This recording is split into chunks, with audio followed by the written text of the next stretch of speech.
بسم اللہ الرحمن الرحیم اہدینا الصراط المستقیم، ہمیں سیدھے راستے پر چلا۔ ناظرین محترم، اہدینا الصراط المستقیم کا آپ تفصیل ملاحظہ فرمائیں، یعنی ہمیں سیدھے راستے پر چلا۔ اللہ تبارک و تعالیٰ کی ذات و صفات کی معرفت کے بعد اس کی عبادت اور حقیقی مددگار ہونے کا ذکر کیا گیا ہے، اور اب یہاں سے ایک دعا سکھائی جا رہی ہے کہ بندہ یوں عرض کرے کہ اے اللہ عز و جل، تو نے اپنے توفیق سے ہمیں سیدھا راستہ دکھا دیا، اب ہماری اس راستے کی طرف ہدایت میں اضافہ فرما اور ہمیں اس پر ثابت قدم رکھ۔ صراط مستقیم کا معنی کیا ہے؟ ناظرین محترم، صراط مستقیم سے مراد عقائد کا سیدھا راستہ ہے جس پر تمام انبیاء کرام علیہ السلام چلے، یا اس سے مراد اسلام کا سیدھا راستہ ہے جس پر صحابہ کرام رضوان اللہ تعالی علیہم اجمعین، بزرگان دین اور اولیاء عظام رحمت اللہ تعالی علیہم اجمعین چلے، جیسا کہ اگلی آیت میں موجود ہے۔ اور یہ راستہ اہل سنت کا ہے کہ آج تک اولیاء کرام رحمت اللہ تعالی علیہم اجمعین صرف اسی مسلک کے اہل سنت میں گزرے ہیں، اور اللہ تبارک و تعالی نے انہی کے راستے پر چلنے کے ساتھ ہونے کا فرمایا ہے۔ اللہ کریم ارشاد فرماتا ہے، یا ایھا الذین آمنوا اتقوا اللہ وکونوا مع الصادقین،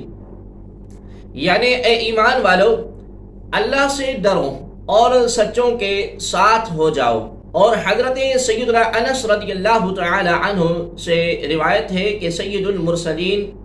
صلی اللہ تعالی علیہ وآلہ وسلم نے ارشاد فرمایا کہ بے شک میری امت کبھی گمراہی پر جمع نہیں ہوگی، اور جب تم لوگوں میں اختلاف دیکھو تو تم پر لازم ہے کہ سواد اعظم یعنی مسلمانوں کے بڑے گروہ کے ساتھ ہو جاؤ۔ حضرت سیدنا عبداللہ بن عمر رضی اللہ تعالی عنہ سے روایت ہے کہ نبی کریم صلی اللہ علیہ وآلہ وسلم نے ارشاد فرمایا، بنی اسرائیل 72 فرقوں میں تقسیم ہو گئے تھے، اور میری امت 73 فرقوں میں تقسیم ہو جائے گی، ان میں سے ایک کے علاوہ سب جہنم میں جائیں گے۔ صحابہ کرام رضوان اللہ تعالی علیہم اجمعین نے عرض کی، یا رسول اللہ صلی اللہ تعالی علیہ وسلم، نجات پانے والا کون سا فرقہ ہے؟ تو آقا دو عالم صلی اللہ علیہ وآلہ وسلم نے ارشاد فرمایا، وہ اس طریقے پر ہوگا جس پر میں اور میرے صحابہ ہیں۔ یاد رہے کہ اللہ تبارک و تعالی نے ہدایت حاصل کرنے کے بہت سے ذرائع فرمائے ہیں، ان میں سے چند یہ ہیں کہ ایک انسان کی ظاہری باطنی صلاحیتیں جنہیں استعمال کر کے وہ ہدایت حاصل کر سکتا ہے۔ نمبر 2، آسمانوں زمینوں میں اللہ تبارک و تعالی کی قدرت وحدانیت پر دلالت کرنے والی نشانیاں ہیں جن میں غور اور فکر کر کے انسان ہدایت پا سکتا ہے۔ نمبر 3، اللہ تبارک و تعالی کی نازل کردہ کتابیں،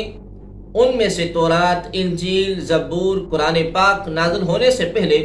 لوگوں کے لیے ہدایت کا باعث تھی، اور اب قرآن مجید لوگوں کے لیے ہدایت حاصل کرنے کا ذریعہ ہے۔ نمبر 4، اللہ تبارک و تعالی کے بھیجے ہوئے خاص بندے انبیاء کرام اور مرسلین اعظام علیہ السلام یہ اپنی اپنی قوموں کے لیے ہدایت حاصل کرنے کا ذریعہ تھے،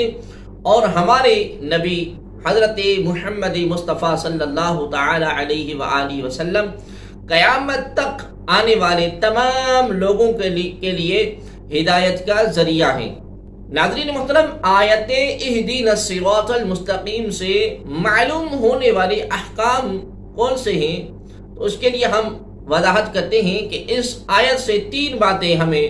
معلوم ہوئیں۔ نمبر 1، ہر مسلمان کو اللہ تبارک و تعالی سے سیدھے راستے پر ثابت قدمی کی دعا مانگنی چاہیے۔ کیونکہ سیدھا راستہ منزل مقصود تک پہنچا دیتا ہے اور ٹیڑھا راستہ مقصود تک نہیں پہنچاتا۔ اللہ تبارک و تعالی ارشاد فرماتا ہے کہ عقل والے اس طرح دعا مانگتے ہیں کہ ربنا لا تزغ قلوبنا بعد اذ هديتنا وهب لنا من لدنك رحمة انك انت الوهاب، یعنی اے ہمارے رب تو نے ہمیں ہدایت عطا فرمائی، اس کے بعد ہمارے دلوں کو ٹیڑھا نہ کر اور ہمیں اپنے پاس رحمت عطا فرما، بے شک تو بڑا عطا فرمانے والا ہے۔ اور حضرت سیدنا انس رضی اللہ تعالی عنہ فرماتے ہیں کہ حضور پرنور صلی اللہ تعالی علیہ وآلہ وسلم کثرت سے یہ دعا فرمایا کرتے تھے، یا مقلب القلوب ثبت قلبی علی دینک، یعنی اے دلوں کے پھیرنے والے میرے دل کو اپنے دین پر ثابت قدم رکھ۔ تو میں نے عرض کی یا رسول اللہ صلی اللہ تعالی علیہ وسلم، ہم آپ پر اور جو کچھ آپ لائے ہیں اس پر ایمان رکھتے ہیں، تو کیا آپ کو ہمارے بارے میں کوئی خوف ہے؟ حضور اکرم صلی اللہ علیہ وآلہ وسلم نے ارشاد فرمایا ہاں، بے شک دل اللہ تبارک و تعالیٰ کی یعنی شان کے لائق اس کی دو انگلیوں کے درمیان ہے، وہ جیسے چاہتا ہے انہیں پھیر دیتا ہے۔ نمبر 2، عبادت کرنے کے بعد بندے کو دعا میں مشغول ہونا چاہیے۔ نمبر 3، صرف اپنے لیے دعا نہیں مانگنی چاہیے بلکہ سب مسلمانوں کے لیے دعا مانگنی چاہیے کہ اس طرح دعا زیادہ قبول ہوتی ہے۔ صراط الذین انعمت علیہم غیر المغضوب علیہم ولا الضالین، آمین، یعنی ان لوگوں کا راستہ جن پر تو نے احسان کیا، نہ ان کا راستہ جن پر غضب ہوا اور نہ بہکے ہوں کا۔ صراط الذین انعمت علیہم یعنی ان لوگوں کا راستہ جن پر تو نے احسان کیا، یہ جملہ اس سے پہلی آیت کی تفسیر ہے کہ صراط مستقیم سے مراد ان لوگوں کا راستہ ہے جن پر اللہ تبارک و تعالی نے احسان اور انعام فرمایا، اور جن لوگوں پر اللہ تبارک و تعالی نے اپنا فضل اور احسان فرمایا ان کے بارے میں اللہ کریم ارشاد فرماتا ہے وَمَن يُطِعِ اللَّهَ وَالرَّسُولَ فَأُولَٰئِكَ مَعَ الَّذِينَ أَنْعَمَ اللَّهُ عَلَيْهِم مِّنَ النَّبِيِّينَ وَالصِّدِّيقِينَ وَالشُّهَدَاءِ وَالصَّالِحِينَ وَحَسُنَ أُولَٰئِكَ رَفِيقًا، اور جو اللہ اور اس کے رسول کی اطاعت کرے تو وہ ان لوگوں کے ساتھ ہوں گے جن پر اللہ کریم نے فضل کیا، یعنی انبیاء اور صدیقین، شہداء اور صالحین، اور یہ کتنے اچھے ساتھی ہیں۔ آیت صراط الذین انعمت علیہم سے دو باتیں معلوم ہوئی۔ نمبر 1، جن امور پر بزرگان دین کا عمل رہا ہو وہ صراط مستقیم میں داخل ہے۔ نمبر 2، امام فخر الدین رازی رحمۃ اللہ تعالی علیہ فرماتے ہیں کہ بعض مفسرین نے فرمایا کہ اہدنا الصراط المستقیم کے بعد صراط الذین انعمت علیہم کو ذکر کرنا اس بات کی دلیل ہے کہ مرید ہدایت اور مکاشفہ کے مقامات تک اسی صورت پہنچ سکتا ہے جب وہ کسی ایسے کامل پیر کی پیروی کرے جو درست راستے کی طرف اس کی رہنمائی کرے، غلطیوں اور گمراہیوں کی جگہوں سے اسے بچائے، کیونکہ اکثر لوگوں پر نقص غالب ہے اور ان کی عقلیں حق کو سمجھنے، صحیح اور غلط میں امتیاز کرنے سے قاصر ہیں۔ تو ایک ایسے کامل شخص کا ہونا ضروری ہے جس کی ناقص شخص پیروی کرے، یہاں تک کہ اس کامل شخص کی عقل کے نور سے اس ناقص شخص کی عقل بھی مضبوط ہو جائے،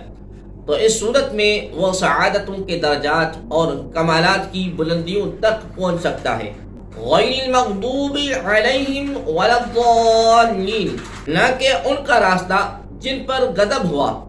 اور نہ بہکے ہوں کا، جن پر اللہ تبارک و تعالیٰ کا غضب ہوا ان سے مراد یہودی اور بہکے ہوں سے مراد عیسائی ہیں، جیسا کہ سنن ترمذی جلد نمبر 4 صفحہ نمبر 444 پر حدیث نمبر 2964 میں ہے، اور امام فخر الدین رازی رحمۃ اللہ تعالی علیہ نے یہ بھی لکھا ہے کہ جن پر غضب ہوا ان سے مراد بد عمل ہیں اور بہکے ہوں سے مراد بد عقیدہ لوگ ہیں۔ ناظرین محترم، ہر مسلمان کو چاہیے کہ وہ عقائد، اعمال، سیرت، صورت ہر اعتبار سے یہودیوں، عیسائیوں اور تمام کفار سے الگ رہے، نہ ان کے طور طریقے اپنائے اور نہ ہی ان کے رسم و رواج اور فیشن اختیار کرے، اور ان کی دوستیوں اور صحبتوں سے دور رہتے ہوئے اپنے آپ کو قرآن اور سنت کے سانچے میں ڈھالنے میں ہی اپنے لیے دونوں جہاں کی سعادت تصور کرے۔ ناظرین محترم، آیت وَلَضَّالِّينَ سے متعلق شرعی مسئلہ ملاحظہ فرمائیں۔ بعض لوگ وَلَضَّالِّينَ کو وَلَضَّالِّينَ پڑھتے ہیں، ان کا ایسا کرنا حرام ہے۔ اعلیٰ حضرت عظیم البرکت مجدد الدین و ملت الشاہ امام احمد رضا خان فاضل بریلوی رحمۃ اللہ تعالی علیہ فرماتے ہیں کہ ضاد کو ضاد، ذال، زا سب حروف متباینہ متغائرہ یعنی ایک دوسرے سے جدا جدا حروف ہیں، ان میں سے کسی کو دوسرے سے تلاوت قرآن میں قصداً بدلنا، اس کی جگہ اسے پڑھنا، نماز میں ہو خواہ بیرون نماز، حرام، قطعی گناہ عظیم، افتراء علی اللہ اور تحریف کتاب کریم ہے۔ اس مسئلے کے بارے میں دلائل کے ساتھ تفصیلی معلومات حاصل کرنے کے لیے فتاوی رضویہ کی جلد نمبر 6 میں موجود ان رسائل کا مطالعہ فرمائیں۔ نمبر 1، نعم الزاد لروم الضاد، یعنی ضاد کی ادائیگی کا بہترین طریقہ۔ نمبر 2، الجام الصاد عن سنن الضاد، یعنی ضاد کی ادائیگی کی غلط اور صحیح طریقوں کا بیان۔ آمین، اس کا ایک معنی ہے کہ اے اللہ عز و جل تو قبول فرما، دوسرا معنی ہے اے اللہ عز و جل تو ایسا ہی فرما۔ آمین سے متعلق بھی آپ چند شرعی مسائل ملاحظہ فرمائیں۔ نمبر 1، یہ قرآن مجید کا کلمہ نہیں ہے۔ نمبر 2، نماز کے اندر اور نماز سے باہر جب بھی سورہ فاتحہ ختم کی جائے تو اس کے بعد آمین کہنا سنت ہے۔ نمبر 3، احناف کے نزدیک نماز میں آمین بلند آواز سے نہیں بلکہ آہستہ کہی جائے گی۔